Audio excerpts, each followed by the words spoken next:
రేవంత్ రెడ్డి గారు సంచలన నిర్ణయం తీసుకున్నారు. లోకల్‌లో సిటీలో ఉన్న డీజిల్ ఆటోలు మొత్తం తీసేస్తామంటున్నారు. దాని మీద నీ అభిప్రాయం ఏంటి?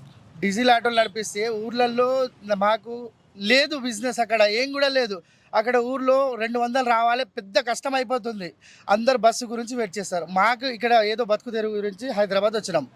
మేము ఏదో సంపాదించుకుంటాం, ₹1000 సంపాదించుకుంటాం పొద్దున్న నుంచి పొద్దున్న దాకా. మాకు అందులో ₹1000 పిల్లలకు స్కూల్ ఫీజు, నాకు ఇల్లు రూమ్ రెంట్, మాకు దీని ఈఎంఐ, మాకు వెళ్ళడానికే కష్టం ఉంది. దానికే మళ్ళీ అప్పు చేసి బతుకుతున్నాం.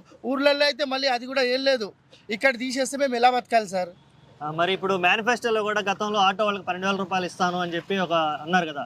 దాని గురించి కూడా ఏం మాట్లాడట్లేదు. మాకు డీజిల్ ఆటోల గురించి అంటున్నారు సార్. మాకు ఏం లేదు.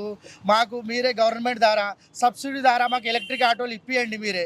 మీకేమే ఈఎంఐ పే చేసుకుంటాము. మీ ద్వారా మాకు సబ్సిడీ, మాకు ఉపాధి ఇస్తున్నారు ఆటో వాళ్ళకు. ఇప్పటి వరకు రూపాయి రాలేదు.